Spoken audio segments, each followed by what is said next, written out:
let's go. There he is. Where are you? I'm in Raleigh, North Carolina. Concert? Which one? Of course, bro. Crowded house, front row. So they're not coming to South Florida, so I'm going to see the Finn boys. So I flew up here for that. People are like, "Hey, yeah, go Panthers! You're going to go see the Panthers." No, dude, because they do open up tomorrow night here, so everybody thinks I'm coming up for the Panthers. No concert. See, you knew right away what I was going to do. Of course, because we share a passion for concert going, and I don't think people understand the value of concert going. But one thing I will say is, I think since COVID, the synergy that we're building to becoming a better concert city died down. And I really think that South Florida needs to create more of a concert environment, because I'm one of those people. I love to see live acts. I'd love to see live performances. And we don't have nearly enough. And I'm not talking about clubs where you got to go to the club, the guy grab a microphone and do a 30-minute set where he's talking over his tracks. I'm talking about with live bands. You know the groups that I like, but live bands, live performances, man, it's an art. This is how these performers are making their money in today's age of music. And we in South Florida do a horrible job. Like, I would love for that. Well, no. Some of it is out of our control. And I'll tell you why, because I've talked to the people that are involved in the music industry and touring and promoting and all that kind of stuff, because I've always been interested in this. And there are two factors working against us. One is demographics. Demographics dictate what kind of music we normally get here. So we're going to get more pop. We're going to get more R&B. We're going to get more rap. We're going to get more Spanish. We're not going to get as much rock. And then the other factor is, believe it or not, they hate driving all the way down to South Florida, because while the artists can fly, the trucks have to drive. And so they hate, because they have to drive down to the peninsula and then they got to drive out of the damn peninsula. So but I'm saying, bands either structure that they start here or end here. And if they don't start or end here, there's a good chance they're not coming here. And so logistics is a problem sometimes, and then demographics is the other in our moment at the same time, which hurts me more than you, because I'm more of a rock and metal guy, and that kind of hurts. But pop and rap and Spanish, we don't get enough pop. We don't get enough rap. Well, that's because of the logistics. Okay, on my end, it's more the demographics. If I could, I'd go to a concert because of my toddler, I don't go out anymore. I'm going to get back there, but I would make the exception for concerts, and I would schedule. And my wife loves it too. It's just there's just not enough. I know. There's just nothing. There's some. I love Jazz in the Gardens. I think they've done a phenomenal great job with that one. The Rolling Loud. They've done They've done a really good job with it. And we had a couple of years where it got out of hand with a couple of bullshit. They've cleaned all that up too. So that's good too. It's just not the. I like the event, and I think it's a great event. They bring names. They bring names. Yeah, but it's too much. It's too much for me. Festival, doggy. I know it's a festival, but bro, you can't have. There are 3 different stages, and you move from one spot. Like I find a spot at the main stage, and who comes is who comes, and that's who I see. Then I would love to go trek to go see another performing act, but you can't. It's I know. We just got. I would love to be in that arena and space, but it is what it is. No, I get it. All right, let's get to some Dolphins talk. Do you need mental help or something? Is something going on with you there? You predicted the Dolphins to go 9-8. So you got them doing the same shit they did last year. Bro, you know we had this discussion. You know my trauma. Yeah, but no, I know your trauma, but I gotta. They added Jalen Ramsey, Vic Fangio. Yeah, and then now you get X healthy, which he was playing easily at 60, 70%. You hope he stays healthy, but you're assuming they're gonna have when I do these predictions, I'm just assuming that Vic Fangio is going to make everything better, and I'm assuming that Jalen Ramsey is going to make everything better. That I thought Boyer was a joke. But Boyer only had so much he could do with no secondary, so I don't blame Boyer for last year. And the defense kept him in as it is pretty much in every game. But the bottom line is you added Fangio and Jalen Ramsey. I could go with David Long. I can add a couple of other things that I'm really excited about. How in the world do they win the same amount of games? I looked with all the injuries they had last year. How in the world did they lose? What was it? 6 of 7 in the final stretch last year. They were injured. Completely injured. You're looking at a healthy roster, should be 10 wins, 11 wins. I know health is never going to happen in the NFL. You're going to count. You're going to have a couple, but not like it was last year, bro. You will subtract at least 6 key players from the team for at least 6 games. Just that's off the top. So figure out who you want to account for those 6 players, whether it's David Long or it's Durham Smythe or it's Connor Williams. You figure out what 6. There was a hell of a lot more than 6 last year. I'm just saying. They had 6 alone in the secondary. The secondary, 6. Brandon Jones, Nick Needham, Trill Williams, Byron Jones, X. Who am I missing? X was still in there. Yeah, but come on, bro. X sucked it up last year. He was in there because he just wanted to be a pro last year.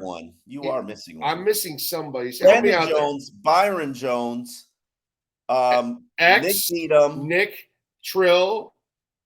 Somebody else got injured. But all right, just 5 in the secondary. Bro. Just in the secondary, and you're going to be watered down again in your secondary. So, you take away a defensive lineman, take away a linebacker, just take away one player from each unit, just one. It doesn't have to be Teron Armstead. They'll be way better than they were last year. Last year it was, it was 60 men went down. It was like every game a couple guys went out and you're losing one for the season.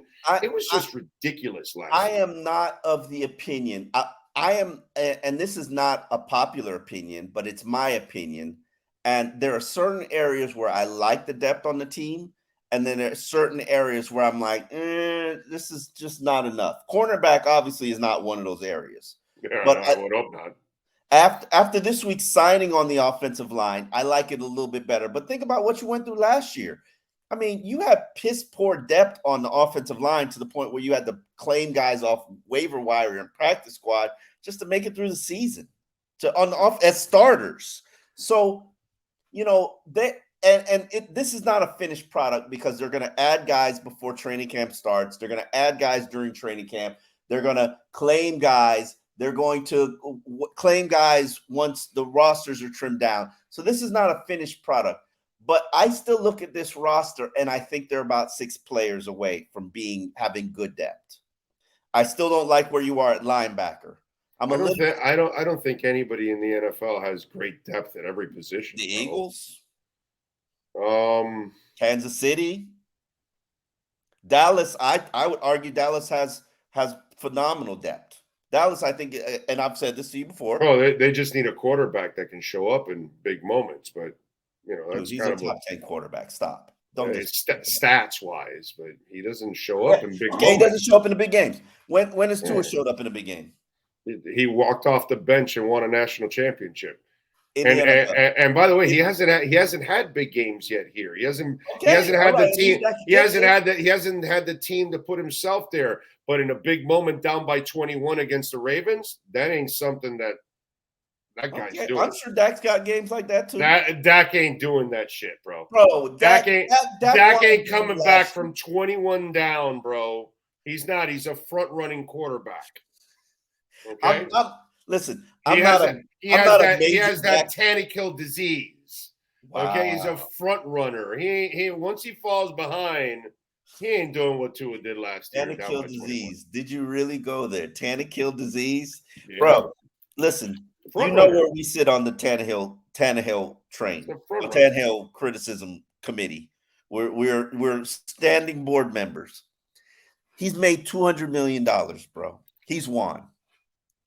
Oh no, He's no, he he's won he's definitely. won. He's Definitely. won. He won in the bank account, but in the football discussion, he ain't winning shit. Hey, So he's won. that's fine. He's won in That's life. fine. He's made $200 million. He'll Yeah. probably go be a TV game caller because he's not going to be a studio guy. He's going to go call games for TV for the next 20 years. He'll probably walk away probably one of the richest people in NFL history. Off being some average. stuff.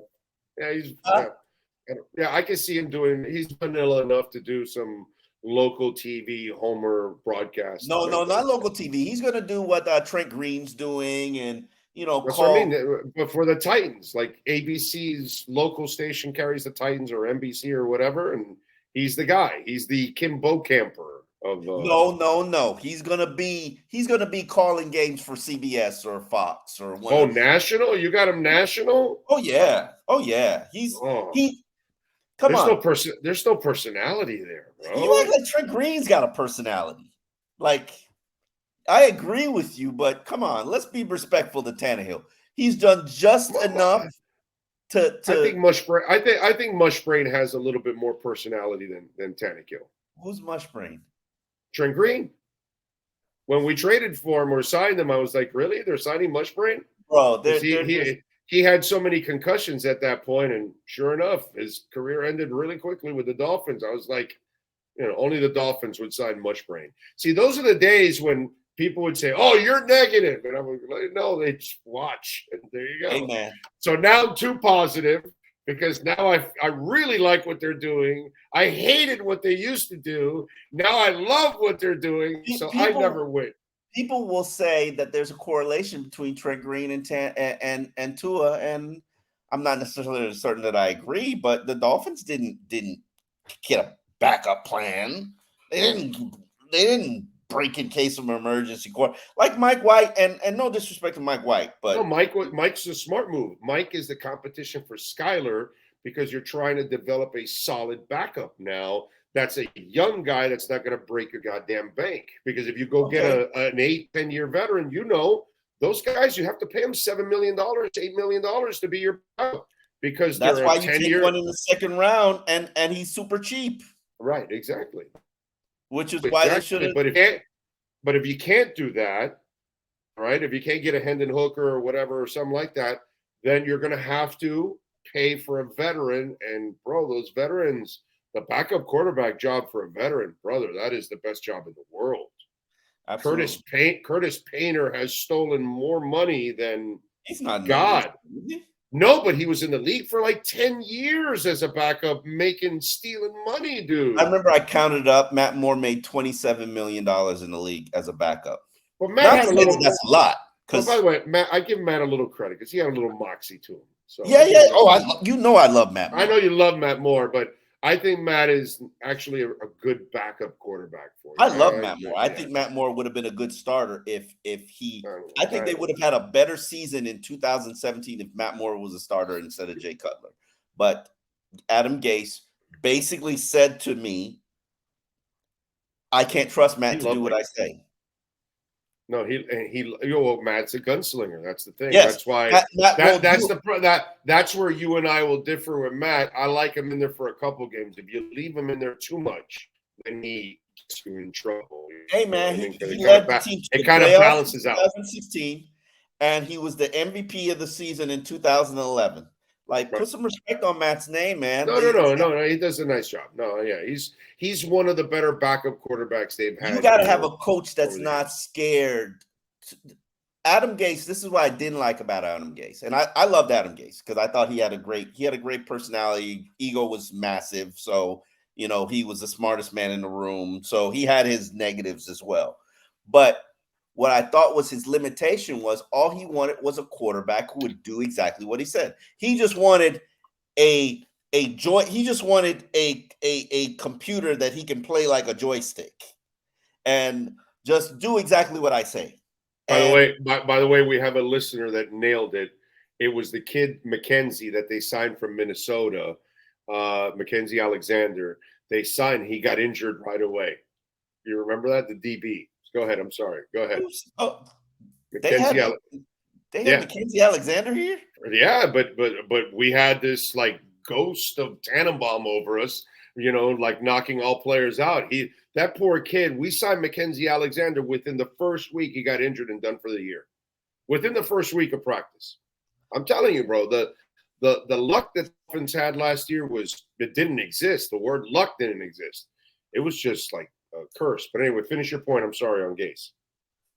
I didn't even know they signed. I was busy last year. Damn shit. I didn't even know they signed Mackenzie Alexander.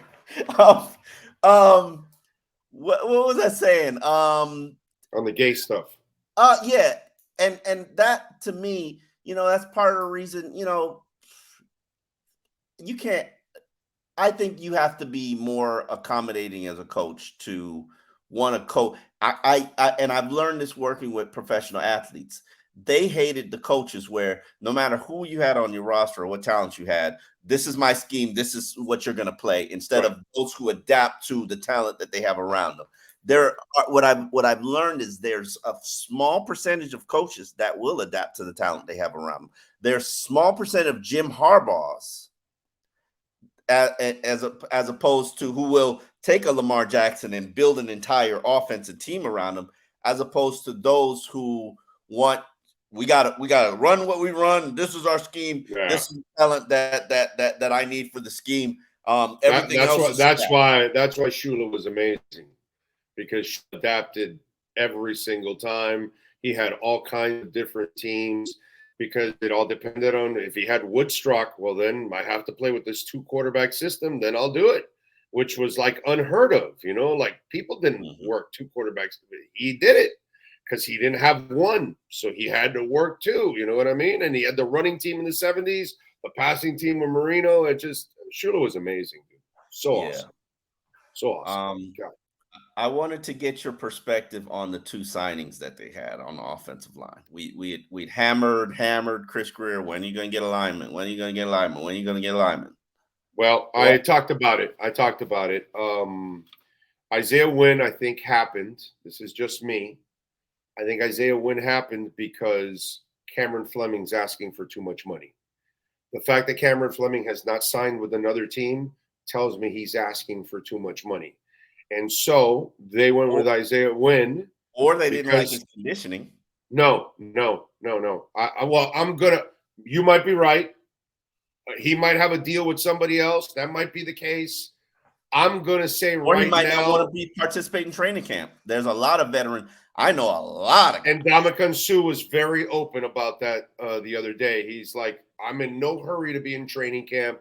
I'll sign my deal down the line. Absolutely. He doesn't, but that's in Ndamukong Suh. Cameron Fleming has not earned that title of, oh no, that's a proven seasoned vet that we can come in and okay, good. Yeah. Cameron Fleming is a swing tackle, all that good stuff, but he's not like this world beater. Isaiah Wynn is younger and has more upside. Yeah, actually. Younger potentially has more upside, potentially has more position flexibility. Exactly. He will play guard also here. I think, and people are not factoring this in. Remember, Teron Armstead does not practice during training camp or the exhibition season. Right. So you're going 2 full months where you have to have a legitimate left tackle. Last year, they made it through with Greg Little and Larnell Coleman. And Greg Little never made it. He got injured in practice last year. I just want to keep, because you apparently not remembering all that. No one could stay healthy last year, and you're still giving them 9 wins. You're out of your mind, bro. Injuries are gonna be a part of the game. And last year we had we had some son of a bitch somewhere doing some Santeria with a doll and just poking the shit out of that fish. And I don't know, something was going on. Somebody was doing some black magic. All right. I'm telling you, there was some Santeria going on the Dolphins last year. Listen, pick your 6 players, pick your 6 frontline players, take them off your team for 6 games and tell me how good they are. That 12, whatever 12, 13 wins if it's like that. Okay. As long as it's not Tua. 12, 13 win. You think this is a 12, 13 win team? There's a 13-4 team if Tua's healthy. Wow. 13-4.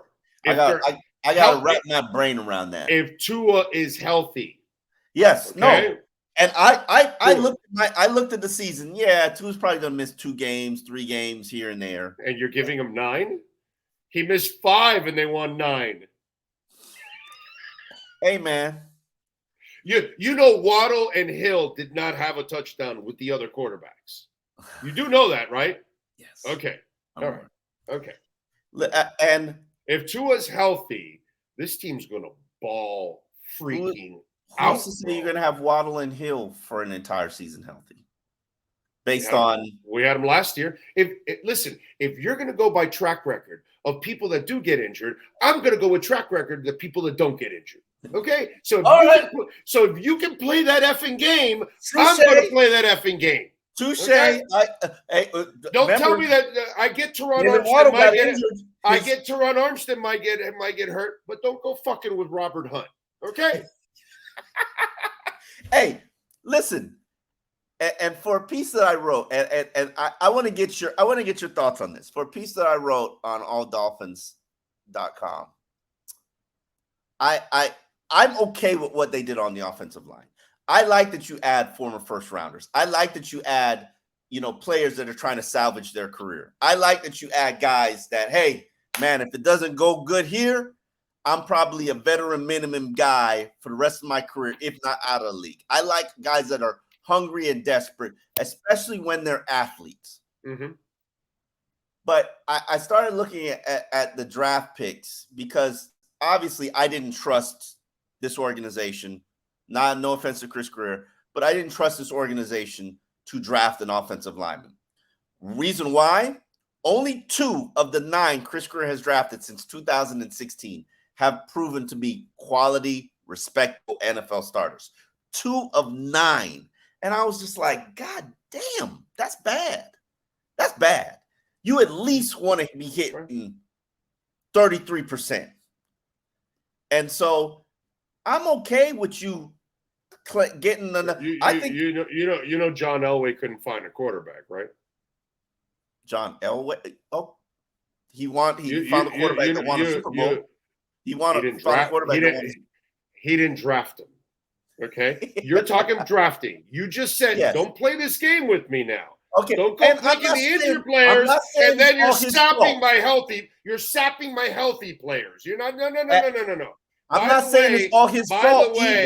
By the way, can Bill Belichick draft receivers? Hell no. Okay. No. So shit happens, bro. He's found you a starting quarterback. He found you receivers. He's finding defense. He can find defensive backs. He mines defensive backs better than Bitcoin miners mine Bitcoin. Yes. He finds players all over the place. The offensive line has not worked out. I cannot argue with that. I have nothing to stand on. Not all his fault either. You can't have 9 coaches in 8 years. You can't have 9 coaches in 8 years. And listen, that all may change if Austin Jackson and Liam Eichenberg. By the way, the 2 linemen are who? Robert Hunt and Laramie Tunsil. Okay, Robert Jones didn't do a decent job. No. Robert Jones hasn't proven he's an NFL starter. I'm not saying I don't like Robert Jones. I just asked you. Did Robert Jones do a decent job? That's all I'm asking. Did Robert Jones do a decent job? That wasn't the barometer. Is he a proven, reliable NFL starter? But here's my point. With all the panic on the offensive line, was Tua running for his life? No. He had plenty of time to pass last year. Did the running backs not average 4.5 yards a carry?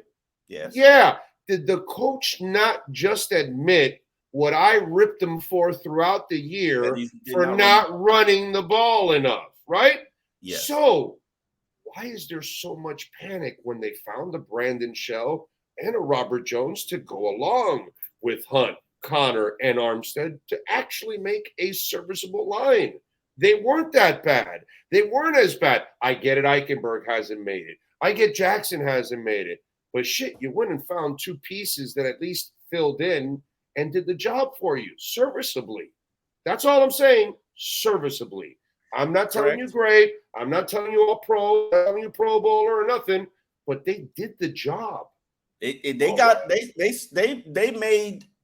made a meal out of Spam.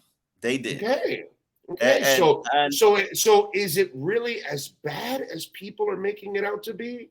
Maybe not. And here's the other thing. McDaniel comes in with his new coaches. Brother, if he doesn't like you, he's not going to play you. He didn't like Gesicki. Didn't play him. He couldn't do what he wanted, right? He's stuck like you. He's stuck on like you are on the blocking thing, right? So I can't use you. I need a guy that I can sell blocking and passing. Sorry, this is not going to work for me. So he doesn't play him. So wait a minute. So Smith, Applebaum, now the new guy, and McDaniel, all the guys that are kind of in charge of offensive linemen. If they didn't like Eichenberg and Jackson, why the hell are they still here? And then here's the other thing. When I tell them, okay, in the building, Eichenberg didn't show me shit. And then they look at me and say, you don't know what you're talking about. He was turning the corner right before he got injured. What am I supposed to do? They're the O-line experts. And if they really wanted somebody else, they would have gotten rid of these guys because it's not their draft picks. So it can't be that bad. There must be something that they see in Jackson and Eichenberg that is salvageable, and they think they're going to be decent I'm players. Still riding the Liam Eichenberg train. I didn't think he performed as poorly as a lot of people did. Now, Austin Jackson, the body of work, I've seen enough. It was bad, but he was showing some improvements last year in training camp. He's Dallas Thomas to me. And when I say Dallas Thomas, but Dallas Thomas got better after he left us. Dallas Thomas was out the league after he left Miami. No, you're talking about. No, it was the other Turner. It was he's Dallas Thomas. Whereas he's going to be adequate, if not solid, for 45 plays a game, but they're going to be 5 that your quarterback is going to get hurt on. Well, that's the other guy. Drives are going to get killed on. That's the other guy they just signed. Ogebuhi is kind of like that. It is what it is, bro. Listen, and for a camp body, a swing tackle. Because I'm not projecting him as a guy competing for the starting spot. I don't even think he makes the team. I think he's just training camp fodder, to be quite honest. I think the guy that they got was Isaiah Wynn. And by the way, that's the key thing that you mentioned, the youth. He just finished his first contract. They kind of feel that, and Poop also made a good point that if you really look at it, he has an on and an off year and an on and an off year. And this is supposed to be the on year, actually. This is supposed to be the year he doesn't have injuries because he has injuries every year. He's playing for money. He's playing for money. He's playing for his future at 27. You think he wants to do something else with his life? No. Living in St. Petersburg, so it's a quick hop and a jump. You just have a home over here and keep your family over there. Bro, this guy's going to kill it this year if he can stay healthy. And you can say it about anybody. So he's going to kill it this year, but they're still going to win 9 games. Okay, who else is going to get hurt? I'm just saying they have three linemen we all like. They have 3 linemen we all like. How many wins you get? Wait a minute, hold on a second. They have 3 linemen we all like. If Wynn's going to kill it, then let's put him at right tackle. And if you haven't given up on Eichenberg, let's put him at left guard. Things aren't so bad. Let's rock and roll, baby. Okay. I'm not opposed to that. But what you're not factoring in is, okay, how many wins do the Dolphins have if Teron Armstead misses half the season? 8, 9, maybe? I don't even want to. How many wins do they have if they lose Connor Williams to a foot injury at the beginning of the year? Why you got to mess with my healthy players? That's the reality. Why you got to mess with my healthy players? Why you got to bring that voodoo in there? Okay, you want me to mess with an injured player? Okay, how many wins you have? You lose David Tell me Long. Teron Armstead gets injured. Okay, I get it, but don't mess with my Connor Six Williams. players, bro. You're gonna miss 6 players. You better figure out how good your depth is. Okay, Robert Hunt may miss painting one of his nails, but he ain't missing games. Somebody painted their nails the other day, and I was just like, damn, is this still a thing? Robert Hunt. No, it's not Hunt. It's Uzakama. This young generation, they paint their nails. It was an undrafted. It was a rookie.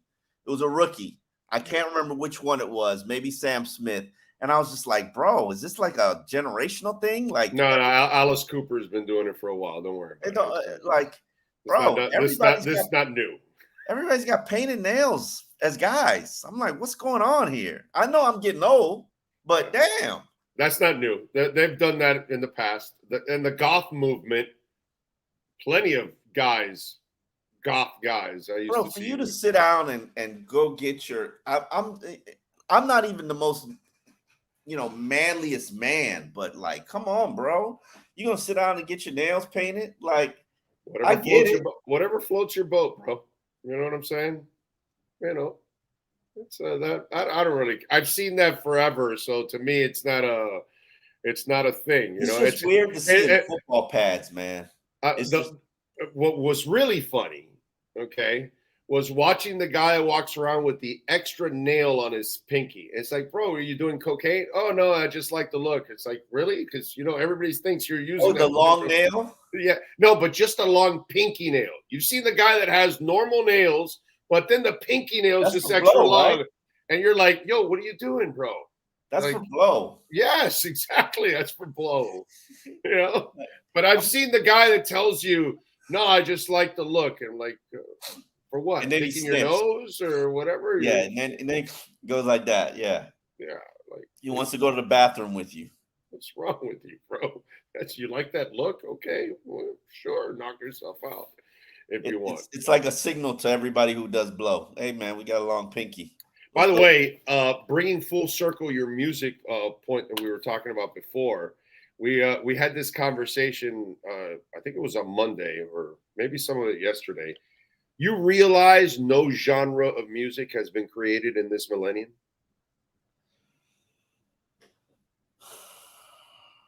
How screwed up is that? No, you don't even have to try. Don't worry about it. Jersey house music, you don't consider that a genre of music? That's house music. House music was created in the 80s. It's different though. It's just like, I'm not arguing with you, but I don't claim this heavy metal was created in the 70s. Yeah. There's thrash metal, there's speed metal. It's metal, bro. Whatever. Rap, there's gangster rap, there's whatever, bro. It's rap. Rap was rap. Yeah, I think we're. But there's no genre like grunge was in the 90s. It was created in the 90s. Soul? Huh? Neo soul? What is neo soul? It's what my wife listens to all the time. It's very Erykah Badu-ish. Okay. Erykah Badu-ish is from a while back. Yeah, I know, but it's stepped. It's funny. But that's stuff that's been around forever, bro. Yeah, that kind of stuff goes back to the 60s and the 70s when all kinds of R&B bands play the same kind of music. You know what I'm saying? That hasn't changed much. There's been really no new genre. Yeah. Oh my God. Okay. Yeah. R&B, bluegrass, rock, punk, disco, electronic. Reggaeton, whatever, all of that was, decades ago. That was all created. Not one new, unless you want bad rap, mumble rap through. That's still rap, according to you. Right, it's still rap, but mumble rap with what is that? The auto tune. No. You can't throw auto tunes in there. That's not mumble rap. This generation of rappers is it's mediocre, but it's still rap. But there's no new genre of music. How amazing is that? I think that they're more. To counter your point, and I hear what you're saying. I do hear what you're saying. I think they're more subsets in different genres. Spin-offs. like neo soul, mumble rap. Like I don't recognize the music. I was trying to find something to listen to yesterday. I was just like, took me like 40 minutes, and I was just like, screw it. Let me listen to some Bob Marley. Like it's God. it's Well, by the way, we haven't created another one of those. another Like Bob after, Marley. yeah, like there hasn't been like this. Like Peter Tosh got close, but like we we'll get other rock stars, we'll get other R&B stars, we'll get other country stars, but we have never gotten that other reggae monster. After Bob, like there's nobody that comes close to him. Not, You but know? they had a movement. They had a movement for a little while when I was probably about 15 years ago. Reggae was like the number. No, there is a new genre of music, Afrobeats. Afrobeats? Afrobeats is like probably the biggest genre of music in the world right now. Afrobeats. Okay. It's you hear it on the radio. It's hip hop radio. There are so many Thames. Afrobeats is absolutely a new genre. It's super popular right now. I can go to Afrobeats parties in South Florida right now. Really? It's absolutely taken over. Afrobeats at Urban Station. It's the musical genre Afrobeats originated in the 60s and the 70s as a blend of traditional Yoruba music with jazz, West African music, high life Fuji, and funk. Afrobeat was created by a Nigerian legend, Fela Kuti, who was achieving acclaim for his musical talent and involvement in post-colonial African politics. Afrobeats 1970, Jazz History Tree. Just got popular though. Okay, maybe they revived it, but I can't even name you. Yeah, I can't even name Afrobeats 1970, bro. Yeah, I mean, I'm sure that's like reggae, saying reggae. When did reggae start? I'm sure Bob Marley didn't start reggae. 60s is when reggae started. Yeah. He popularized it. Yeah, but it's like surf music started in the 60s. You know, it's just like if you think about it, nothing's gone on new in these last 2 decades, which is freaking crazy. But how we do everything is different. So no, but at least, like in the 90s, they did come up with grunge. They were able to come up with grunge. So that was like a new form of music, but it just hasn't happened. It's funny, man. When did house music? 80s, late 80s, house music, I want to say. Here we go. Yeah, that's taken off. That's not even the house music I remember from the 80s, because I remember I liked house music when I was a kid. Yeah. That house music is absolutely the number one music in the world right now.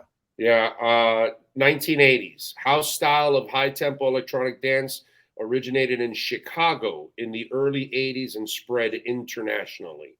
Mm-hmm. I remember house music really not early 80s. I remember it more in the second half of the 80s. Yeah, and I like Jersey house music, which is a different subset of house music. Right.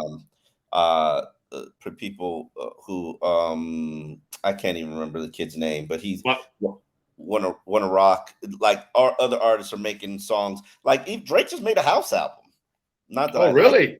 Yeah, Drake made a house album. The kid's got skills, so maybe it sounds good actually. Eros has got something for you. Omar needs to check out Black Coffee if he likes house music and Afro beats. Black Coffee, okay. Yeah, Black Coffee. There you go. Alrighty. Dubstep is an offshoot of electronic. It's really not that different from 80s electronic. Okay, dubstep. I remember something Jamaican dubstep. I'm not sure. Maybe I'm. Woo. But yeah, music is just it's not good. But I just want more performers down here in South Florida. I'm with you there. All right, you going with Heat or Celtics? What do you think? My heart says Heat, but my mind says Celtics. Come on, bro. Yeah. My heart is with the Heat, of course, but I Celtics in 7. I think the boys will take them to the brink, but I gotta give the Celtics. I gotta give Celtics they're the more talented team. But Miami has a chance. I mean, but the Heat are a better coach team, and I think maybe Eric Spoelstra, that's the one thing I'll put some respect on. Eric Spoelstra has really found ways to maximize their matchups and the challenges that they have. Stud. Total stud. And who knows, maybe he learned something from last year's loss to Boston that their coach can't undo because he is a rookie head coach. Is Eric Spoelstra behind Shula and Riley? Is he number 3 now in the history of South Florida sports? How about Does that he have more question? championships than Riley? He has 2. Riley has 1. Oh, no, not overall. No, not even close. Yeah, no. But that other stuff didn't matter in South Florida. I'm talking about South Florida. Okay, because he's got more winning than even Riley now with the championships in South Florida. He's gonna have. I mean, for him to be above Riley, he's gonna have to win another one. Probably, but that's why I say, is he number 3 by like who? Larinaga? Do we put maybe we? Oh, you know what? We may have to put the Wizard, Ron Frazier from the Canes, because he put college baseball on the map. He won a couple of national titles. Nobody's thinking about Ron Frazier. Well, you don't, but I do. But I get it because it's college baseball and it doesn't get the respect. But that has nothing to do with the job you did, and the fact that he made college baseball go national and get on TV and all those things. He started to generate revenue from something that couldn't generate revenue ever in college baseball. So he was actually a wizard. It was a very apropos name because of what he did on the diamond and off the diamond. So Frazier would be that guy that I would put right there. Over Eric Spoelstra? That man won championships. Well, this is a basketball town now. So did Frazier, bro. He won championships too. He won, I believe, 3. I want to say, or 2. So That's fine. All right, follow him on Twitter at Omar Kelly and catch his work there at Sports Illustrated. Oh, as always, great conversation. We'll catch up next week, my friend. Have a great week. All right, you too, bro. Thank you, my man. There you go, Omar Kelly. And you got to call my guy, Brett. I'm sorry. You got to call my guy, Sean Williams, over at Essential Moving Experts. I'm thinking Canes wear. Because, the colors. Anyway, as you can see, Dolphins colors. And what I love about Essential Moving Experts, folks, they can move your stuff from one city to another, from one state to another, across the entire country. They're stationed in Daytona, but they work the entire country. They've got trucks everywhere, so they can take care of you. But this is actually the really cool feature.